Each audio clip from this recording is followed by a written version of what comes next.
I was sitting on the couch in my living room, feet up, eyes glued to the TV screen. It was a quiet Saturday night, just me and the sound of the rain against the windows. Sarah was away for the weekend with her friends, and I was looking forward to the break. No work stress, no wedding talk, no endless plans for a life I wasn't sure I wanted anymore. Then my phone buzzed. I glanced down at the message and saw Sarah's name on the screen. I didn't think much of it. Maybe just a picture of her and her friends or something about her weekend. But what I read froze me. Jack, I need to tell you something. I made a huge mistake. I slept with Mike. It just happened and I can't pretend it didn't. I'm getting back with him. I hope you understand.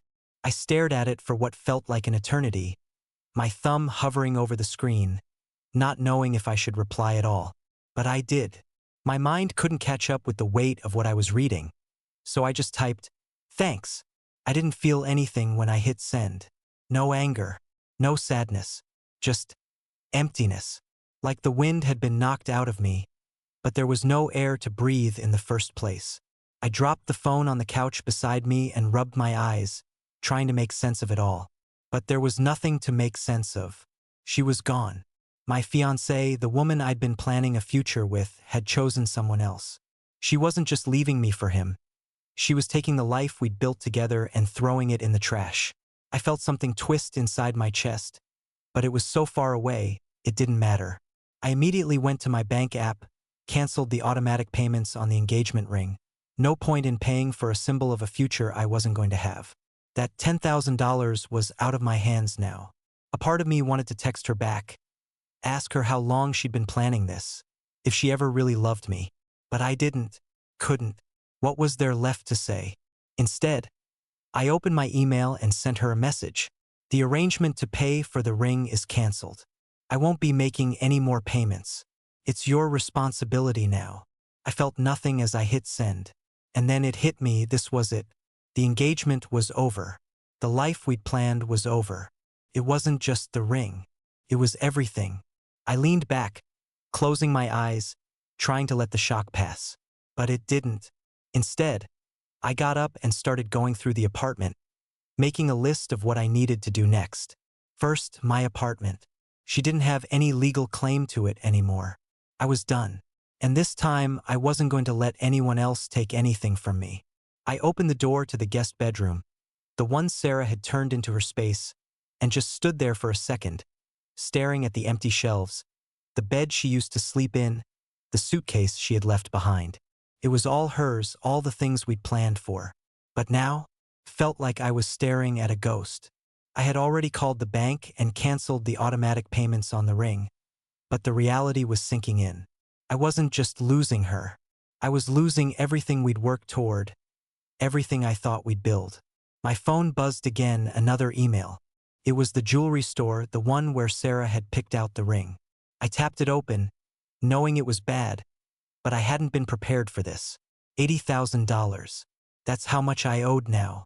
Not just for the ring, but for every dream we'd had. Every plan that would never come to life. I closed my eyes and took a deep breath, trying not to feel like I was drowning. I should have known better. I should have realized that I was the one carrying the weight of this relationship all along. That ring wasn't just a symbol. It was a commitment, and I was the one financing it. Now it felt like I was drowning in it. I needed advice. I needed to talk to someone who knew what the hell they were doing. So I dialed my lawyer, Richard. "Jack, hey," he answered, his voice calm, like he was used to handling stuff like this. "What's going on?" I explained everything, told him about Sarah's message, the canceled payments, the ring debt. Richard listened, but I could hear him already processing it all in his head, running through the legal stuff I didn't want to deal with. "Okay, here's the deal," he said. "You're not legally on the hook for that ring. You didn't agree to take on that debt for the ring in your name. She's the one who signed for it. If she wants to fight it, you'll need to protect yourself, but right now, she can't force you to pay. You're fine there." I let out a long breath. The weight in my chest lightened just a bit, but only a bit. "And the apartment?" I asked, even though I already knew the answer. "Same thing. If she moved out and left without any legal rights, you don't need to worry about her coming back for anything." But, Richard added, You need to be careful. If she's trying to make a case out of the apartment, you might need to lock things down more securely. Get your assets in place." I nodded, even though I was already checking the locks on the door in my head. I couldn't let her come back. Not after what she'd done. "Thanks," I said, though I didn't feel grateful. I didn't feel anything at all. We hung up, and I sat there in the silence of the apartment, staring at the walls we'd painted together, the furniture we'd picked out like we were going to build a life here. Now it all felt like a punch in the gut. I started going through the list of wedding vendors, one by one, sending out the same email. "I'm canceling the wedding. Please void all contracts. Return any deposits." It was painful, like pulling out my teeth one by one. There were non-refundable deposits. $15,000 worth. Money I'd never see again. And for what? For a wedding that wasn't happening. For a life that wasn't mine anymore. As I sat there, staring at the screen, something clicked. This wasn't just about losing Sarah. This was about losing everything I'd worked for, everything I trusted, everything I thought I could build. All of it gone. I sighed, rubbing my eyes, wondering when this emptiness would stop, when I'd finally get some kind of relief. But right then, all I could do was look at the bills, the deposits, the canceled contracts, and wonder where I would go from here. I had no plan, no idea, just a giant mess of lost time and energy, and $80,000 worth of debt. I started drafting an email to Sarah. Maybe it was petty, maybe it was cruel, but I was done pretending that any of this wasn't her fault. "You wanted to leave, you can figure out the ring. I'm not paying for it. I'm not paying for anything. You chose him. This is your mess now." I hit send, and the weight didn't lift. It just settled heavier in my chest. I didn't know how to fix my life. I didn't know where I'd be in a year. But I knew one thing. The person I was before, the one who would have swallowed this pain and kept paying for that damn ring, was gone. Now it was just me, and I was starting to learn what that meant. I hadn't even made it through the email to the wedding vendors when my phone buzzed again. I glanced down and saw Sarah's mom's name on the screen, Linda. I knew what this was about. It wasn't even a question. I took a breath, trying to brace myself for whatever was coming. I answered with a tight, "Hello, Jack?" Linda's voice came through, softer than I expected, almost concerned. "I hope you're doing okay. I heard about what happened, and I'm really sorry you two are going through this." I didn't say anything right away. I was trying to figure out how long this act would last before she switched into what I knew was coming. "I just want to make sure you're being fair here," she continued, her voice shifting. "You know, Sarah's really upset. She's devastated, Jack. And on top of everything else, now you're stopping the payments on the ring. I'm sure you understand that's a part of your commitment to her, to the engagement." There it was, the entitled part. The part where Linda assumed I was still obligated to fix everything that Sarah had broken. I didn't flinch. "Linda, I'm sorry, but the engagement's over. Since Sarah ended it, the financial arrangement for the ring is canceled. I'm not responsible for it anymore." "Oh, Jack," Linda sighed, like I was missing the point. "This isn't about you being right or wrong. It's about what's fair. You don't just get to walk away from all of this. That ring was a symbol of your future together, and you should be helping Sarah take care of it. She's going through a hard time, and the least you can do is be there for her." I could feel the heat creeping up my neck. She's the one who ended it. She chose Mike. You're asking me to keep paying for something that isn't even my problem anymore. "Don't be petty, Jack," she shot back, and I could hear the shift in her tone. Sharp now. "This is cruel. You're trying to punish Sarah for making a mistake. She didn't mean for any of this to happen." I stayed calm, even though the words felt like a slap. "I'm not punishing her. I'm just not going to keep paying for a ring she no longer wants. She made her choice. I'm not going to be stuck cleaning up the mess she made." Linda was silent for a moment, then came back with a different tactic. "You know, Jack, you used to be such a nice guy. You were going to marry my daughter. You were going to be a part of our family. I thought you cared about Sarah." Her voice quivered just enough to sound like she was on the edge of tears. I wanted to scream at her, to tell her that I'd loved Sarah with everything I had. that I was the one left picking up the pieces. But instead I said, I do care about her. That's why I'm not doing this. If you think paying off a ring will fix anything, then you're wrong. It's over. Her voice became sharp again, like the knife she'd been holding all along had finally come out. I'm not sure who you think you are, Jack, but if you don't honor your commitment to my daughter, I swear, you'll regret it. I shook my head, even though she couldn't see me. It's not my commitment anymore. Sarah ended it. I'm not her keeper, and I'm not her backup plan. She's the one who made this choice. Another long silence. Then she finally said, Fine, but you're going to regret treating her like this. I didn't respond, just let the silence stretch out between us. After a beat, she added, I'll be talking to Sarah. She'll need help with this, Jack. You can't just leave her hanging. Goodbye, Linda, I said. Before hanging up, I stared at the phone for a second, feeling like I'd just been drained of everything. How had it come to this? How had everything I'd thought I could count on turned into this mess? I picked up the phone again, dialing Richard. He picked up almost immediately, probably sensing the frustration in my voice. Richard, I said, getting straight to the point. I just got off the phone with Sarah's mom. She's saying I'm still responsible for the ring, that I need to help Sarah through this. What do I do? Don't worry about Linda, Richard said, his voice steady, reassuring. She's trying to guilt-trip you. You don't owe Sarah or her family anything at this point. The legal side of it is clear. You're not responsible for that debt. Just stick to your guns. If she or her family try to push it, we'll handle it. I let out a breath, the tightness in my chest loosening just a little. Thanks, I muttered. I wasn't looking for comfort, but right now, Richard's certainty was the only thing that kept me from going under. After I hung up, I sat there, staring at the empty walls around me. Linda's words still lingered. Sarah's family had always treated me like I was disposable, like I was just someone to clean up after their mistakes. But I wasn't doing it anymore. This time I was done. And I knew that the fight wasn't over. This was just the beginning.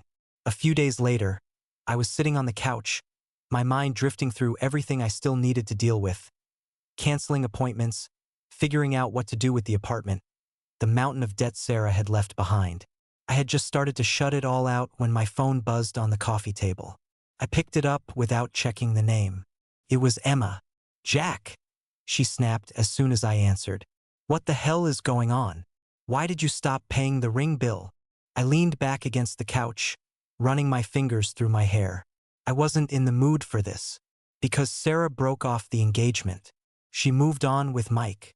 The financial arrangement we had for the ring doesn't exist anymore. That's not good enough, she shot back, her voice rising with each word. She's already having enough problems, Jack. You know how much stress she's under right now. You're just going to leave her with that debt. I wasn't surprised, but it still felt like a slap. I didn't have the energy to get angry anymore. I felt more numb than anything else. Emma, it's not my responsibility. Sarah made her choice. She's the one who left. She can figure it out now. I'm done. There was a pause on the other end. I could almost hear her trying to process what I was saying before she came back at me, anger bubbling in her voice. You're being so unfair. You're just going to ruin her life because she made a mistake? You know she didn't mean for any of this to happen. You're just being petty. I'm not being petty, I said, trying to stay calm. She ended the engagement, and I'm not going to keep paying for a ring that isn't even a part of our future anymore. You can't keep acting like it's all my fault. Emma didn't back off. You're ruining her, Jack. You know that, right? She's freaking out about this. And now you're just going to leave her high and dry? You're a piece of work. I could feel my pulse quickening. But I didn't yell. I didn't lose my cool. You don't know what it's like to be the one left behind. She made her choice, Emma. She's not a victim here. Another silence followed. Then, in a more clipped tone, Emma said, Fine, but don't be surprised when this comes back to bite you. Sarah's not the only one who's hurt in all this. I didn't reply. I just hung up. The room felt even quieter after that, like everything was settling around me in a thick layer of tension I couldn't escape. I stared at the phone in my hand, my fingers itching to throw it across the room. But before I could shake it off, it buzzed again. This time it was Sarah. "Jack, why haven't you been making the payments for the ring?" she demanded, her voice frantic. "I don't have the money to cover it. My credit's getting ruined, and you're just letting it happen." I let out a long breath. "Sarah, the ring is yours. You're the one who signed for it. I'm not paying for something I didn't agree to in the first place. You chose Mike. I'm not part of your life anymore. I can't do this on my own." Her voice cracked, like she was about to break down, and for a second, I almost felt sorry for her. Almost. "You're not even trying to help me. You're just throwing everything away like it doesn't matter." "No, you're throwing everything away, Sarah," I said, my voice firm. "You broke up with me. You chose him. I'm not going to keep paying for a future that's not mine." There was a long, tense silence before she spoke again, her voice colder now. "You really don't care, do you? You're just walking away from everything we had. Just like that." I felt something snap inside me. I did care, Sarah. I cared enough to stay. I cared enough to fight for us. But you made it clear that I didn't matter. You made the choice. You can't blame me for that. Her voice grew louder, more desperate. "I didn't want this. I didn't want any of this. And now you're just going to punish me for everything." "I'm not punishing you," I said, finally letting my anger show. "I'm done. I'm done being the person you can walk all over. I'm done making excuses for you. Your actions have consequences, Sarah, and you've got to deal with them." Her response was sharp, bitter. "I hate you, Jack. You've always been so cold. I can't believe I ever trusted you." The words stung, but I didn't let them show. I'd heard enough. "Goodbye, Sarah," I said, cutting the conversation short. "I'm not going to keep doing this." I ended the call, and for a moment, I just sat there in the silence that followed. I felt drained, like I had nothing left to give. I had made the right decision, I knew that, but it didn't make it easier. The weight of it all, the betrayal, the anger, the disappointment, pressed down on me harder than ever. But there was relief in that silence, too. It was over. It was done. And maybe, for the first time in a long time, I could start thinking about what I needed to do next. I just didn't know what that was yet. But I would figure it out. The phone buzzed again, and for a moment I was convinced it was Sarah or one of her friends. But when I checked, it was Richard, my lawyer. He must have seen my name pop up and known I was about to lose it. "Jack," he said, his voice smooth and calm. "I just got word from Sarah's lawyer." I rolled my eyes. "What now?" "Relax," Richard continued, his tone more soothing than I expected. "It's a civil matter. There's nothing here that stands up legally. She can't force you to pay for that ring. Not now that she's broken off the engagement." I leaned back against the wall, letting out a breath I didn't realize I was holding. "So, she's trying to make me pay for it?" "Pretty much," Richard confirmed. "Her lawyer sent a demand letter. They're claiming you owe her $80,000 because you're the one who benefited from the engagement, and now you're backing out. It's all baseless." I felt a knot in my stomach loosen a little. The thought of Sarah trying to drag me into a legal battle had been eating away at me. "And you're sure I'm in the clear?" "Absolutely," Richard said. "The debt is in her name, Jack. She's the one who signed for it. The fact that she ended the engagement means there's no contractual obligation for you to pay for that ring anymore." I let that sink in. For a second, I thought maybe it was all just a big mess of legal jargon. But hearing Richard say it with such confidence made it feel real. "So what happens now? Is she going to take me to court or something?" "If she tries, we'll crush her case," Richard said. "You're in the right here. You stopped paying for the ring after the engagement ended. She's the one who left, not the other way around. Her lawyer doesn't have a leg to stand on. It's over." I didn't know whether to feel relief or frustration. On the one hand, I was glad to know I wouldn't have to spend my life paying for a ring I had no business buying in the first place. But on the other hand, the idea that she was still trying to manipulate me, still trying to drag me into her mess, made my blood boil. "And what about the apartment?" I asked because I wasn't sure how far this thing would go. "You're good there too," Richard assured me. "She left voluntarily. No eviction, no legal claim. As far as I'm concerned, she can't come back for anything unless you say so, and you don't have to let her. I nodded, even though I wasn't sure I fully believed it. The thought of her showing up at the door again, demanding her stuff, was still a little too fresh. But Richard's words helped ease the pressure in my chest. So, I'm really out of this? I asked, wanting to hear it again, needing the confirmation. Yeah, you've got nothing to worry about. She's the one holding all the cards now, but she's the one who has to deal with the fallout from her choices. I let out a breath, this time one that actually felt like relief. For the first time in days, I felt like I could breathe again. I hadn't realized just how tense I'd been, constantly bracing for the next attack, the next demand. The idea of being free from all of this, of not having to deal with her or her family anymore, was almost too good to be true.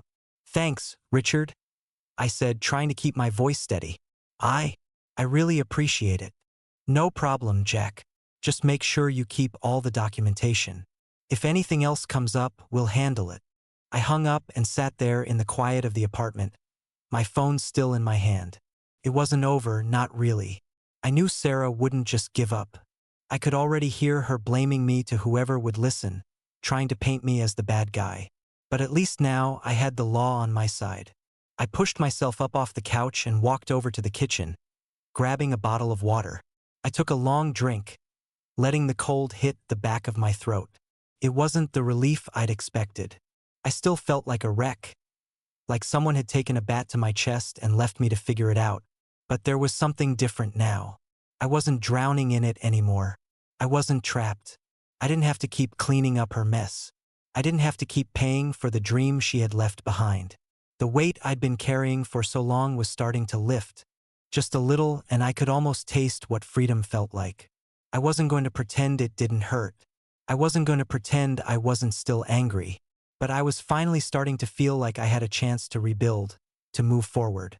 And maybe, just maybe, I wouldn't let Sarah or anyone else drag me back down again. I wasn't just the guy who'd been left behind anymore. I was the guy who was done. It was a few days later when I heard the knock on my door. It was late, maybe 9 or 10 at night, and I was in the middle of trying to figure out how to fix the mess of paperwork I had to deal with. I wasn't expecting anyone, but something about the knock felt familiar, like I already knew who it was. I stood up, walking over to the door, not sure if I was ready for whatever was about to happen. I opened it slowly, and there she was, Sarah. She looked different, like someone who hadn't slept in days, eyes wide and red, her face a mix of anger and desperation. She was holding a suitcase in one hand, a small carry-on, like she was about to move in. Jack, she said, her voice shaky. I need to come in. I need to get my stuff. I could feel my pulse pick up. What? You can't just show up here, Sarah. You walked out of this apartment. You left. You can't come back and act like nothing happened. Her eyes flashed, and she stepped forward like she thought I was just going to step aside and let her in. I don't have anywhere else to go, Jack, she said, her voice catching. I need to get my things. I'm not asking for a lot, just a few things. I'm not asking you to fix everything. I just need my stuff. I kept the door half open, not letting her through. You don't get to just waltz back in here like everything's fine. You left. You abandoned the apartment, and now you have to follow the proper channels to get your stuff. You need to go through my lawyer. I'm not doing this in person. She looked at me like I'd slapped her. Are you serious right now? She spat. You're really gonna be this petty, Jack? After everything we've been through, you're going to refuse me a few things. I didn't budge. You don't get to tell me what to do anymore, Sarah. You left. I don't owe you anything. Her face twisted in frustration. You're just going to throw me out like this? You're going to act like I don't matter anymore? What happened to the guy who used to care about me? I need my things. I'm not asking for charity. I stood my ground, trying to stay calm even though the anger was crawling up my throat. You need to get your things through my lawyer. I'm not letting you in here, and that's final. You're not welcome back in this apartment after what you did. For a moment, she just stared at me, as if she was waiting for me to change my mind, but I didn't, couldn't. She had made her choice, and now it was my turn to stand firm. Fine, she muttered, her voice low and bitter. You're really gonna be this cruel, huh? She slammed the suitcase down on the floor, but didn't move to pick it up. I turned around and grabbed my phone, dialing Richard's number before she could say anything else. Felt like I was back in control for the first time in weeks. Sarah was a mess, but I wasn't gonna let her drag me back into it. Richard picked up on the second ring. Jack? He asked, probably seeing my name pop up. Yeah, it's me, I said, trying to keep my voice steady. Sarah's here. She's at the door, demanding her stuff. She says she doesn't have anywhere else to go, and she wants me to let her in. Richard didn't hesitate. You don't have to let her in. She abandoned the apartment. That's legally your space now. She can't just come back and take her things whenever she feels like it. Tell her to go through the proper channels. She can contact me if she wants. I felt a weight lift off my chest, just hearing him say that. I put the phone down and looked at Sarah, who was standing there, shaking with anger, her eyes flashing. You heard him, I said, keeping my voice steady. You need to go through my lawyer. I'm not letting you in. She glared at me for a moment, then picked up the suitcase, muttering under her breath. You're unbelievable, Jack. You're gonna ruin everything. You've already taken everything from me. Now you're gonna take my stuff too. I didn't reply. I just stood there watching her. Part of me wanted to reach out to try to ease the tension, but I couldn't. She had already taken so much from me. I wasn't going to let her take control again. With one last, furious look, Sarah turned and stormed down the hallway. The sound of her footsteps echoed in the silence, and I felt a strange mixture of relief and guilt. She was gone, and part of me felt like I was finally free.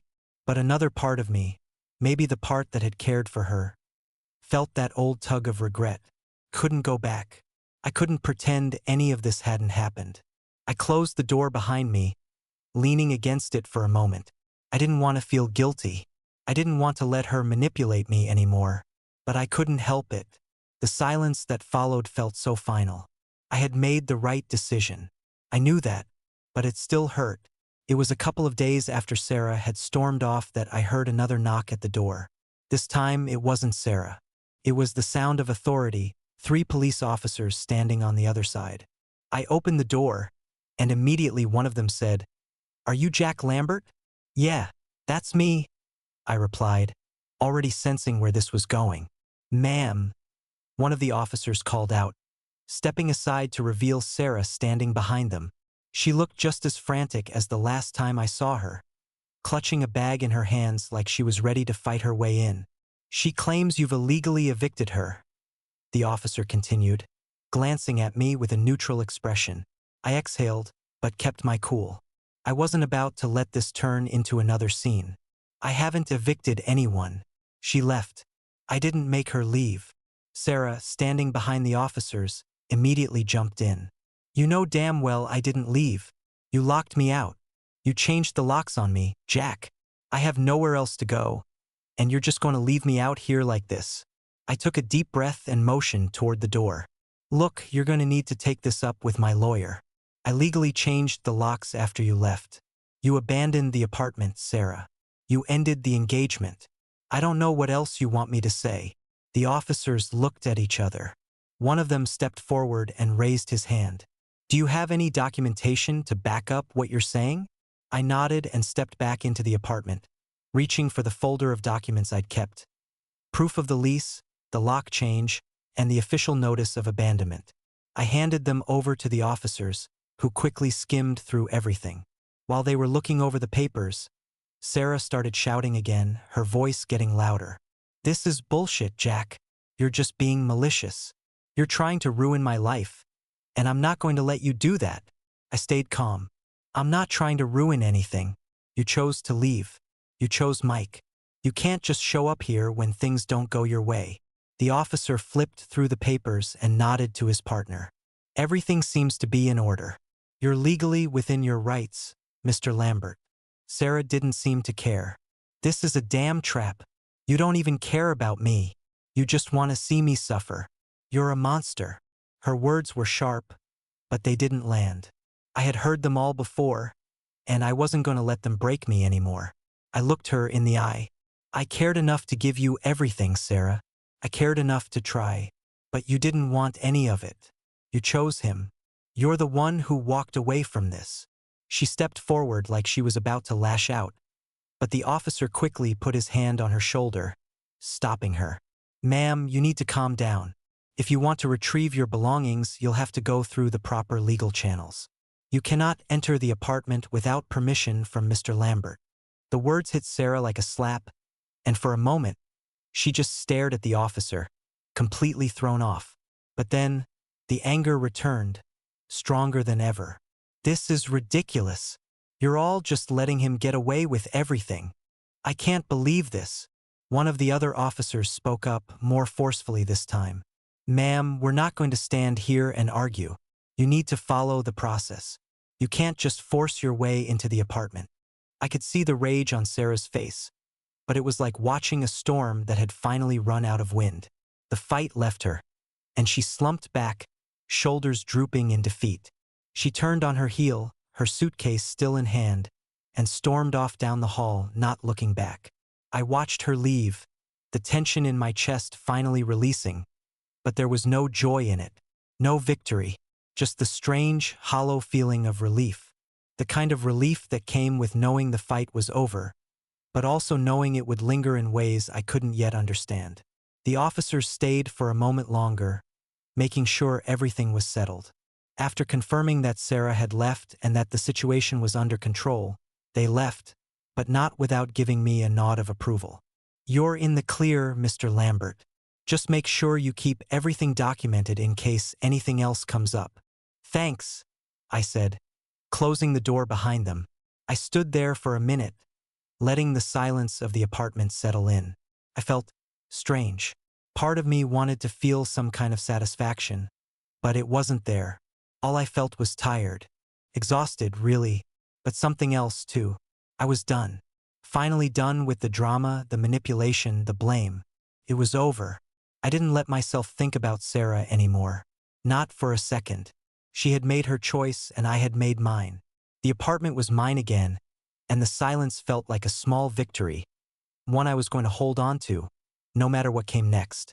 A week after the police had escorted Sarah out, I opened my email to see a new message from Richard, my lawyer. The subject line made my stomach drop. Formal demand from Sarah's lawyer. I hesitated before clicking it open, already bracing for the worst. It wasn't a surprise when I saw what it was about. Sarah's lawyer was demanding $10,000 from me. They claimed I owed her that amount for damages related to her living situation. Specifically, they argued that I had effectively forced her out by changing the locks, and that the stress had damaged her emotional well-being, whatever that meant. They went on to say that I was responsible for a portion of her costs during the breakup. I laughed out loud. Couldn't help it. The idea that I owed her anything, let alone 10 grand, was absurd. I forwarded the email to Richard with a quick note. Please tell me this is as ridiculous as it seems. Richard didn't waste any time responding. His email was a relief, like a deep breath after holding it in too long. This demand is nothing more than a last-ditch attempt. There's no legal ground for it. You never signed anything that obligated you to pay for her living situation. And regarding the ring, as we've discussed before, she's the one who ended the engagement, which means she's on the hook for the debt. You're under no obligation to pay for it.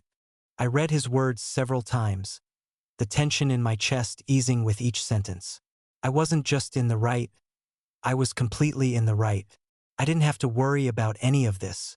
Sarah's lawyer didn't have a case, and the more they pushed, the more they were just digging their own grave. Richard attached a draft response that left no room for interpretation. It was clear, firm, and to the point. We are rejecting your demand for $10,000.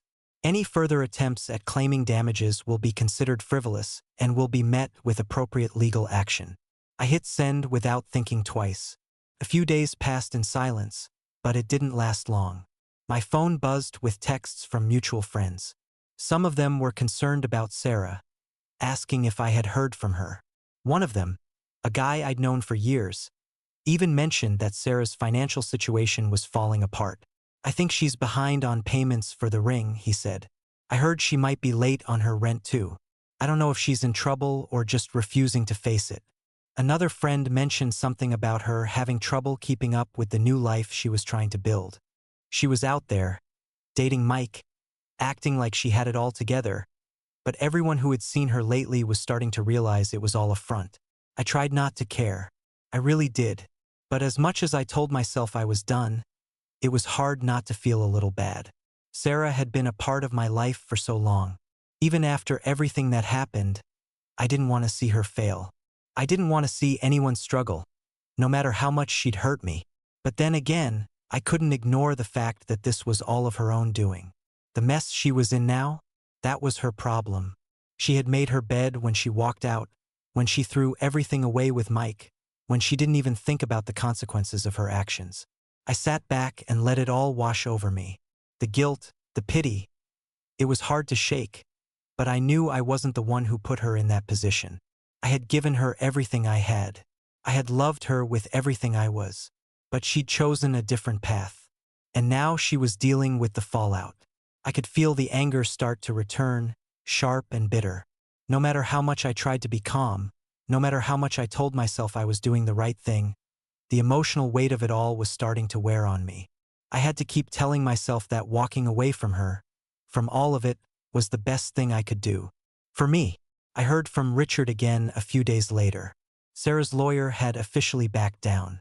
They hadn't just dropped the $10,000 demand. They'd sent a formal acknowledgement that they wouldn't pursue further claims. It was over. For a brief moment, I thought I should feel triumphant. But I didn't. There was no victory in it for me. All I felt was tired. I was starting to realize something I wasn't quite ready to admit to myself yet. This whole situation, it wasn't just about the ring or the apartment or the money. It was about Sarah taking pieces of me with her. And now, I was left with a pile of broken dreams and the emptiness of everything I had tried to build. But in that emptiness, something else was starting to take root. A sense of control. A sense of power. Maybe it was because I wasn't reacting to her anymore. Maybe it was because, for once, I was making decisions that were for me and not for anyone else. I didn't know how long it would take to fully shake the weight of everything, but for the first time in a long time, I felt like I was getting there. And that, at least, felt like something. It was finally time. I stood in the living room, the space feeling almost sterile now. Furniture pushed to the side, everything packed into boxes. I'd done it all myself, from the small things to the big ones. Sarah's things were all ready to go, neatly arranged, ready for her to take. I had even gone as far as to make sure it was all properly documented. No chances left for her to say I'd kept anything or tried to mess with her stuff. I'd called Richard to let him know what was happening, and he'd insisted on being here, just in case. He was sitting on the couch, looking calm and collected, like he was used to this kind of thing. I wasn't surprised when I heard the knock at the door. I opened it, and there she was, standing in the hallway, eyes red from crying but somehow still fiery with that familiar anger. She was holding a large bag, looking like she didn't know whether to scream or fall apart. "I'm here for my stuff," Sarah said, her voice tight. I stepped aside, gesturing toward the boxes and bags stacked neatly against the wall. "Everything's packed just like we agreed. Take what's yours and go." She didn't move immediately. Instead, she stood there, glaring at me, like she was waiting for me to apologize, waiting for me to beg her to stay. But I wasn't going to do that. I wasn't going to beg. Not anymore. "I can't believe you're doing this, Jack," she said, her voice quivering now. After everything we had, you're just going to throw me out like this." I felt the weight of her words, but I wasn't letting her back in. Not in any way. "You chose to leave, Sarah. You ended this. You made the decision to walk away from everything. I didn't throw you out. You did that to yourself." She took a step toward me, her voice rising. "You ruined my life, Jack. I thought you loved me. And now you're treating me like this, like I'm nothing to you. I can't even believe it." I didn't raise my voice. I didn't need to. I just looked at her, letting the silence hang between us for a moment. "No, Sarah. You ruined it. You made this choice. You walked away. I didn't ask you to.